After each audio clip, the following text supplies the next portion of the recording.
Apreciados amigos, qué placer estar con ustedes en este programa Me Gustaría Saber, el programa que a nosotros nos encanta participar porque nos permite conectarnos con ustedes, poder escuchar sus preguntas, sus inquietudes y a través de la palabra de Dios poder contestarles de acuerdo a lo que Él nos enseña allí. Quiero presentar en esta ocasión al pastor Esteban Bora, mi mano derecha. Pastor, bienvenido a este programa, como siempre un privilegio tenerlo aquí. Gracias, Pastor Salazar. Siempre es un gozo participar en este programa. Amén, por eso. Y a mi mano izquierda, al pastor Daniel Miranda. Pastor, qué placer estar contigo aquí nuevamente. Gracias, igualmente un placer para mí. Gracias. En este momento queremos recordarles que envíen sus preguntas, sus inquietudes a la siguiente dirección en pantalla, tv@zoomtv.org.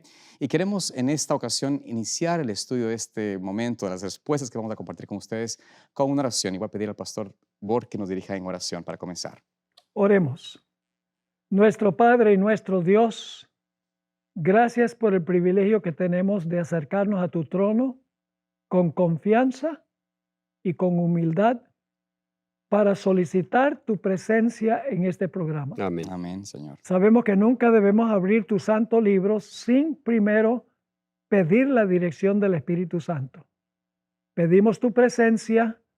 Ayúdanos a contestar estas preguntas satisfactoriamente en armonía con tu palabra Amén. Amén. y que aquellos que están viendo el programa puedan recibir una bendición de este programa. Amén. Ujú. Te lo imploramos en el nombre precioso de Cristo, nuestro Salvador. Amén. Amén. Amén. Queridos pastores, tenemos una pregunta de alguien que se llama Ángel y él nos está enviando una pregunta en relación a una respuesta que se hizo y tal vez le surgieron ciertas dudas. Y me gusta esto porque nos muestra de que hay personas que están mirando y cuando ven una pregunta, algo que quizás les lleva a otro interrogante, nos dejan saber. Así que agradecemos a Ángel que nos permite contestarte esta pregunta y vamos a hacer la siguiente, vamos a tratar de contestarla en este momento. La pregunta es la siguiente. Dice él, esta pregunta es en cuanto a una pregunta anterior de si la divinidad de Jesús murió completamente o no. La pregunta es, ¿cómo pudo Jesús ser 100% humano y 100% divino? Si Jesús era Dios, ¿qué significa que Jesús fue un poco menor que los ángeles? Y si Jesús era Dios, ¿qué habría dicho el diablo a Dios? O sea, queja esto. No diría que jugaba con ventaja porque estaba enviando no a un hombre solamente, sino a Dios.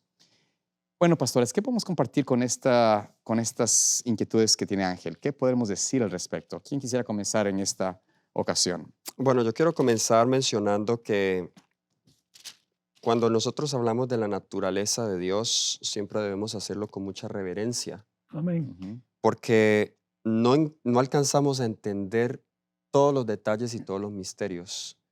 En el libro de Primera de Timoteo, el capítulo 3, Ujú. el versículo 16 nos dice, y esto tiene que ver en cuanto a la encarnación, pero también otros aspectos de la obra de Jesús.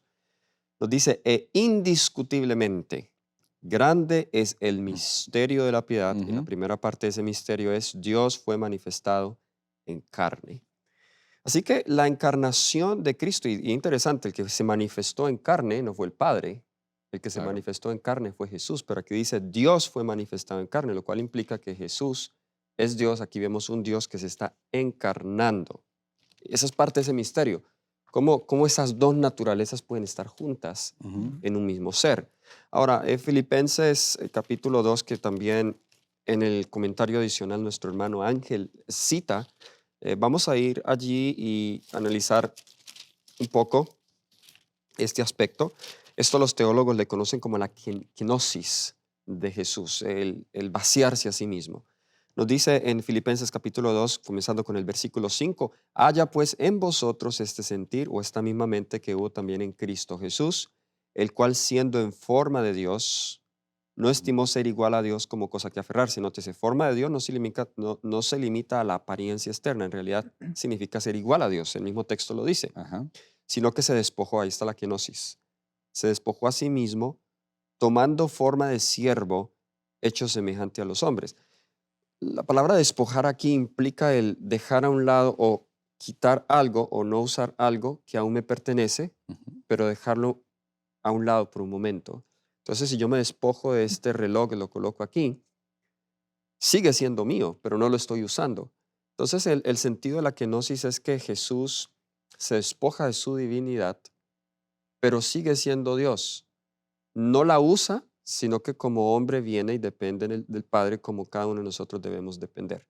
Así que creo que esta es la manera en que podemos explicarlo. Un último punto es que la Biblia es clara, y aún los evangelios mucho más, que Jesús era tanto hombre como Dios.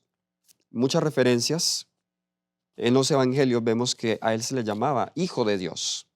En Ujú. Mateo 14:33.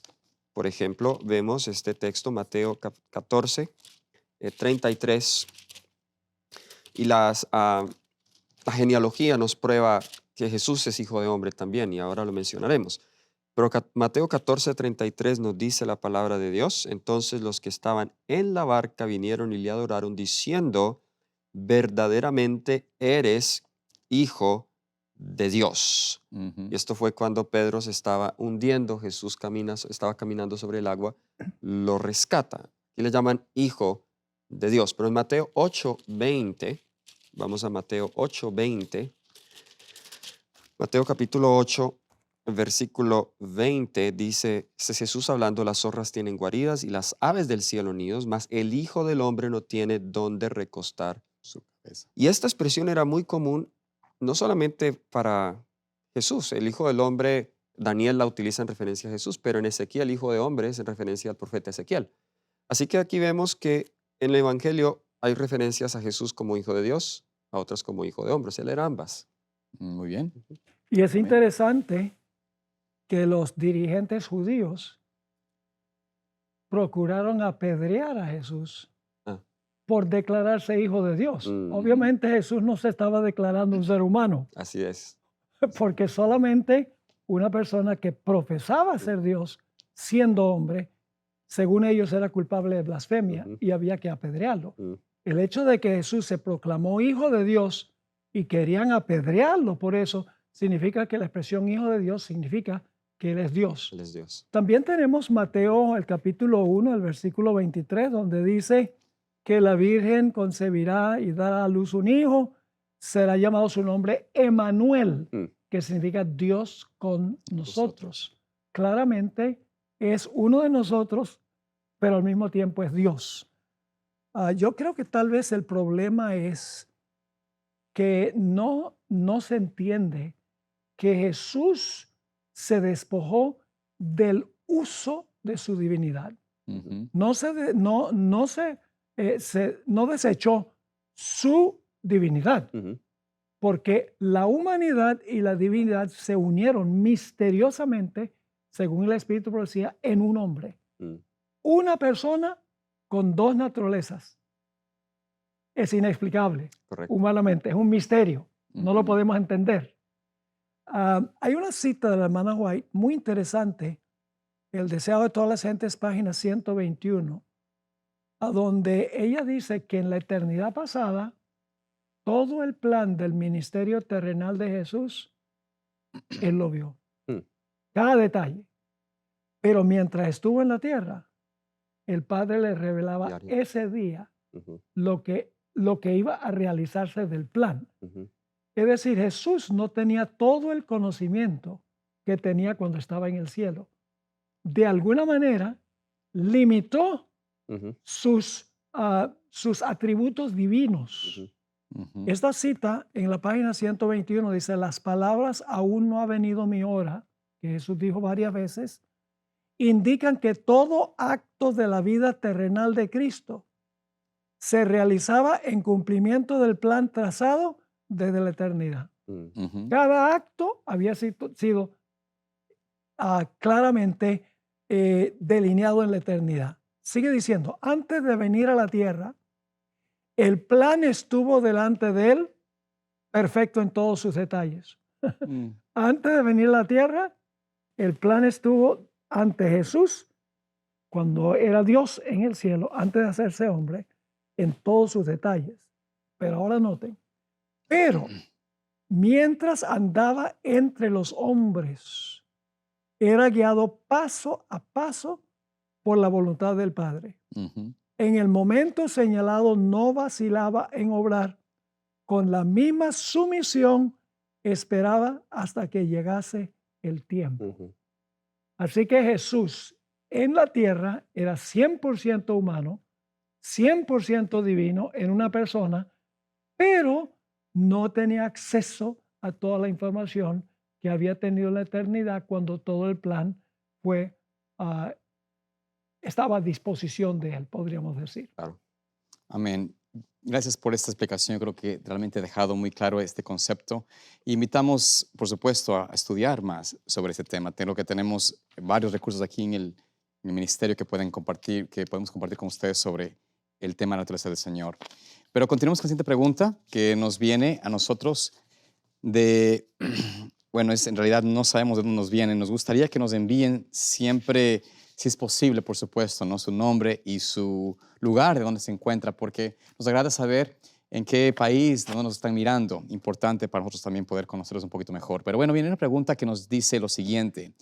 ¿Quién es el cuarto ángel de Apocalipsis y qué representa actualmente? Bueno, aquí esta pregunta es un poco interesante. ¿Cuál es el cuarto ángel de Apocalipsis y qué representa este ángel actualmente? Mm, Queremos compartir, me imagino que se refiere a, claro. a cuál cuarto ángel. Me imagino que se está haciendo referencia al ángel de Apocalipsis 18. Ujú, Bueno, Apocalipsis menciona muchos ángeles, más de 4.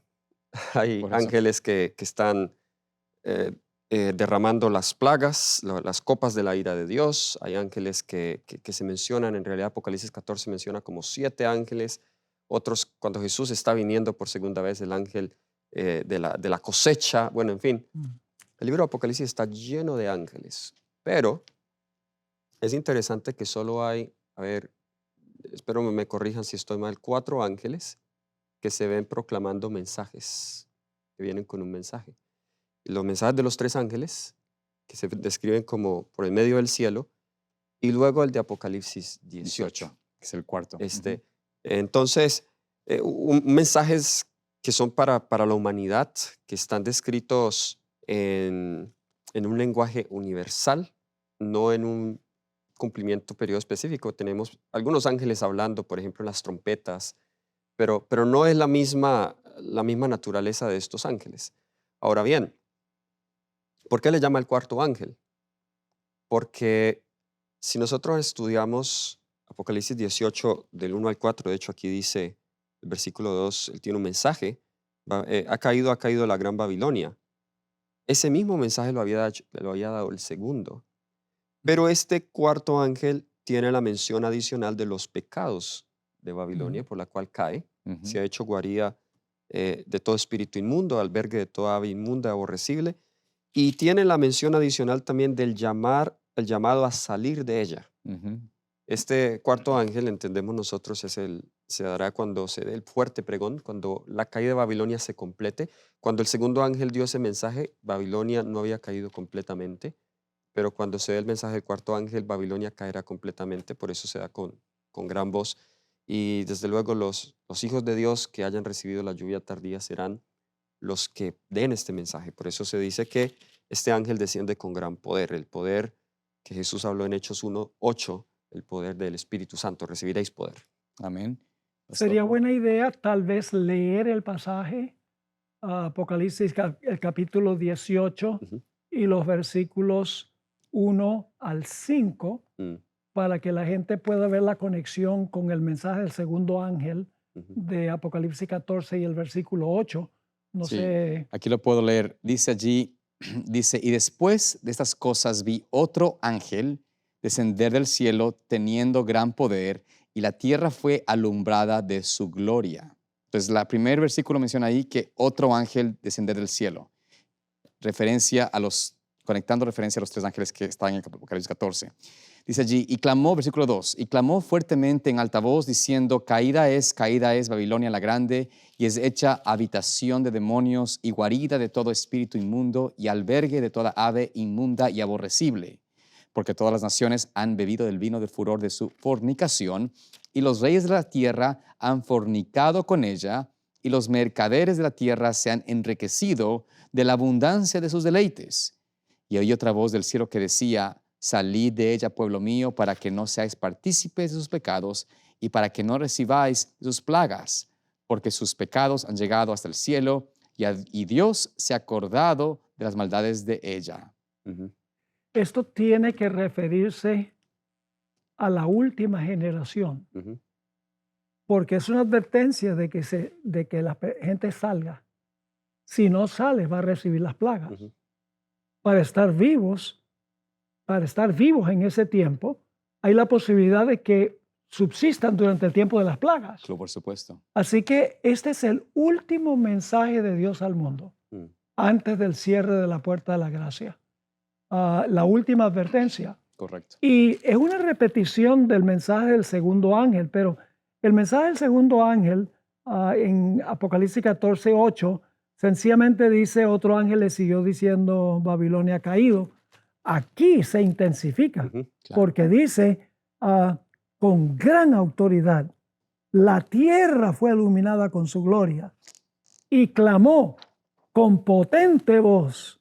Es decir, lo que no tiene el mensaje del segundo ángel, lo tiene aquí este mensaje de Apocalipsis del capítulo 18, que es el último mensaje de Dios para que la gente salga de Babilonia. Ujú. Y Babilonia se compone de el dragón, la bestia y el falso profeta, los poderes civiles del mundo, el poder papal y el protestantismo apóstata. Ujú. Es un llamado para que la gente salga de la religión apóstata y se integren al pueblo de Dios antes de cerrarse la puerta de la gracia, Ujú. porque cuando se cierre la puerta empiezan a caer las plagas y los que no salgan van a sufrir las plagas. Así es. Así de solemne e importante es este mensaje.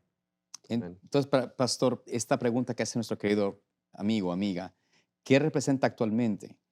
Actualmente, este cuarto ángel en realidad es quien constituirá parte de esta última generación, de este pueblo que dará el fuerte pregón, el último pregón, la última administración a la tierra.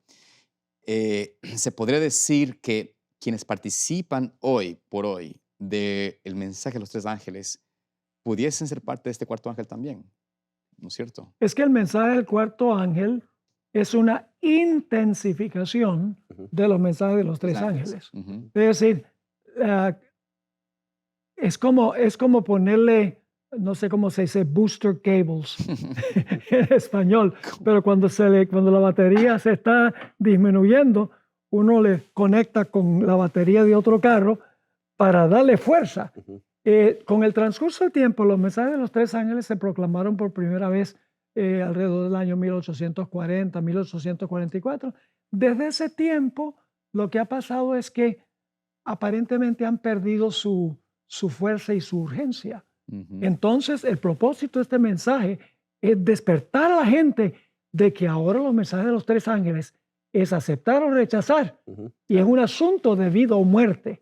Ese es el propósito de este mensaje que fortalece los mensajes de los tres ángeles de Apocalipsis 14. Es como una redeclaración de esos tres ángeles con el énfasis de que ya no hay más tiempo. Es el último momento de decisión. Y la hermana White dice que la expresión con gran potencia representa la lluvia tardía. Ujú. Así Es es. decir, este es el mensaje y la voz potente es el poder de la lluvia tardía.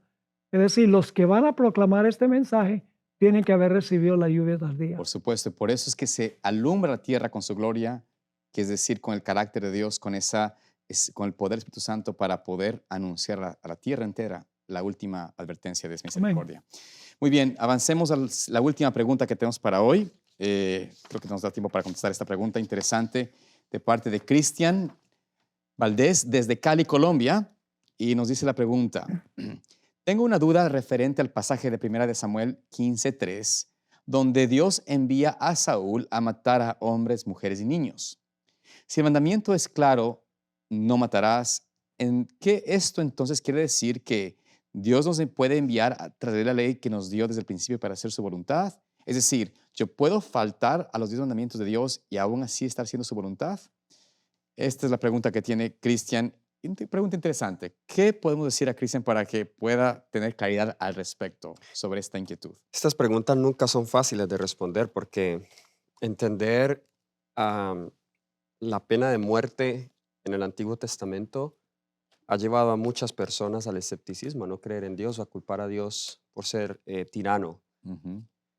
Hay varias cosas que nosotros debemos tener en cuenta en el Antiguo Testamento de manera especial para responder a esta pregunta. Número uno es que Israel era una teocracia, donde el poder civil y el poder religioso estaban unidos y Dios era el legislador. ¿Ok? Así que habían mandatos de naturaleza civil que Dios mandaba como legislador que se ejecutaran porque otros elementos mm, no se habían seguido o el pacto se había roto o Dios necesitaba hacer justicia o venganza a ciertas naciones. Entonces, la nación de Israel era el vehículo por medio del cual Dios ejecutaba eso. De manera especial, los jueces a veces mandaba el mensaje a través de los profetas para que cuando el juez o cuando el sacerdote fallaban, o en el caso del rey, Ujú. entonces Dios usaba a los profetas para que ellos dieran ese mensaje. Otra razón es que nunca encontramos que Dios manda a matar a alguien sin que esa persona antes haya tenido una experiencia o una oportunidad de arrepentimiento. Por ejemplo, un ejemplo sencillo, para no hacer la pregunta complicada, no tenemos mucho tiempo. En Génesis 15, Dios no le da, Abraham ya estaba en Canaán, pero no le da a Canaán en ese tiempo, porque la Biblia dice, aún la maldad del amorreo no había llegado a su límite. Ujú. Pero ya en el tiempo de Moisés, la maldad del amorreo había llegado a su límite y ahora Dios no podía hacer nada más por esas naciones. Es decir, ellos habían cerrado el tiempo de gracia a sí mismos, así que Dios iba a desposeer a esas naciones y dar esa tierra a Canaán. Ese principio se repite una y otra vez en el Antiguo Testamento. Los amalecitas, este, lo que llenó la copa de la iniquidad de ellos fue cuando Israel recién había salido de Egipto y ellos atacaron el pueblo de Israel. Ujú. eh, los más débiles sufrieron y murieron y Dios ahí hizo un juramento. Yo borraré el nombre de Amalek. Y el hecho, y el hecho que se diga que hombre, mujeres, niños, habían pasado tantas generaciones después de Moisés y la evidencia era que esta generación seguía los pecados de sus padres y cada vez iba de mal en peor. Es decir, aún los niños iban a seguir el ejemplo de sus padres y solo Dios puede determinar eso. Amén. Lo interesante es que la gente nunca se queja de que Dios haya ahogado el mundo en un diluvio. Nunca se queja de que Dios haya incinerado a Sodoma y a Gomorra. Mm, Es decir, nunca se queja de que los impíos serán destruidos en la segunda venida. Es Dios el que lo está haciendo. Pero Dios puede hacer lo que el hombre no puede. exacto. Por ejemplo, los amalecitas, ellos habían cometido el pecado sin perdón. Ujú. Es decir, no solamente individuos cometen el pecado que no tiene perdón, civilizaciones también Civilizaciones. Claro. Así es. cometen el pecado que... Es decir, que ninguna de esas civilizaciones tenía remedio. Mm, Habían escogido la rebelión, ujú, a pesar de que Dios les había dado mucha luz ujú, y les había dado un periodo para arrepentirse, ujú. porque Dios siempre da mucha luz, un periodo para arrepentirse. Y cuando ese periodo termina, se cierra la puerta de la gracia y viene la retribución. Dios puede retribuir la decisión misma que la gente toma. Ujú, No puedo yo hacer eso. ujú, Ujú. ujú. La Biblia dice, la venganza es mía, dice Amén. Jehová, Así no es. nuestra. Amén. Así que para Dios ejecutar no es matar al impío, es ejecutar al impío. Exacto. Se basa en la decisión del impío, Ujú, no una decisión arbitraria de Dios.